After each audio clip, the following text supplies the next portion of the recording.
Hello students, बहुत बहुत स्वागत है आपका ऑनलाइन क्लास में। आज मैं आपके लिए लेके आया हूँ बहुत ही महत्वपूर्ण साइंस के जो कि क्लास 10th के वेरी इंपॉर्टेंट जो कि एमसीक्यूज जो आपके एग्ज़ाम में पक्का ऐसे बनेंगे। ध्यान से इनसे सॉल्व कीजिएगा और नोट कीजिएगा। पहला क्वेश्चन है, an object is placed between the pole and focus of concave mirror. अगर कनकेव मिरर और पोल और फोकस के बीच में कनकेव मिरर के रिगार्डिंग तो ऑब्जेक्ट को रखा जाए तो इमेज कहाँ बनती है? तो आंसर इज बी, वर्चुअल बनती है और इरेक्ट बनती है। नेचर जो होता है, इलेक्ट्रिक पावर का यूनिट क्या होता है? सेकंड क्वेश्चन, तो answer is watt. C answer is right. अगर if the current through a conductor is double, अगर करंट हम डबल कर दें तो हीट कितनी बनेगी? तो हीट हो जाएगी 4 टाइम्स, क्योंकि क्या होता है, H is equal to I square R होता है। अगर आई को हमने डबल कर दिया 2 टाइम्स तो इसका स्केयर क्या हो जाएगा? 4 हो जाएगा, यानी कि 4 टाइम्स बनेगी। तो answer is C. The direction of magnetic field around a current carrying conductor is given bye.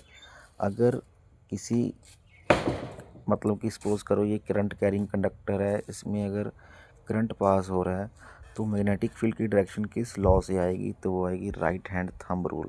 Right hand thumb rule के अकॉर्डिंग जो फिंगर्स हैं, कर्ल है, वो मैग्नेटिक फील्ड की डायरेक्शन बताएंगी और जो थंब है वो करंट की डायरेक्शन बताएगा।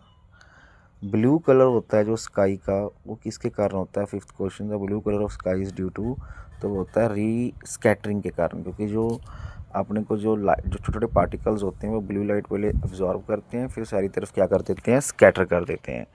नेक्स्ट क्वेश्चन, कौन सी बैलेंस केमिकल रिएक्शन है? वो आप इसको चेक कर सकते हैं अपनी कॉपी में, पॉज कीजिए वीडियो और लग के इसको चेक कीजिए, तो आंसर आएगा बी।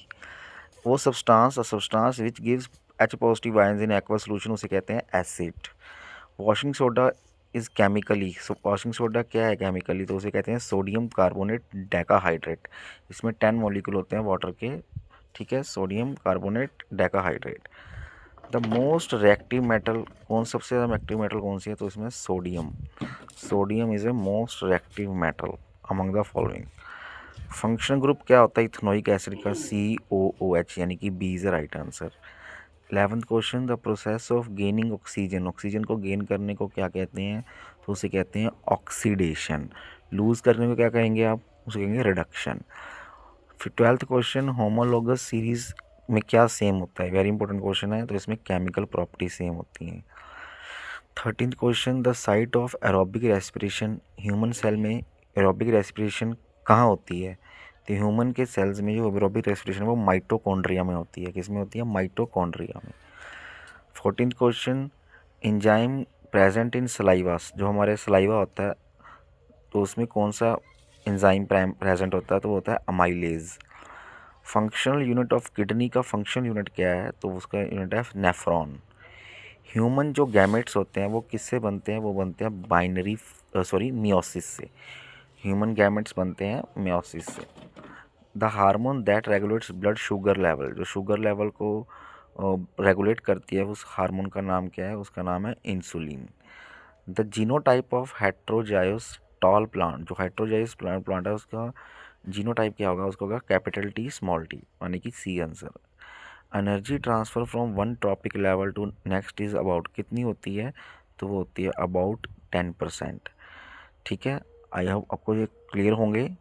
नेक्स्ट क्वेश्चन है हमारा, which of the following is biodegradable. तो इसमें जो वेजिटेबल वेस्ट है वो बायोडिग्रेडेबल है, मतलब कि वो आपको उसको डिग्रेड कर सकते हैं। ठीक है, ये आपने ध्यान रखना है।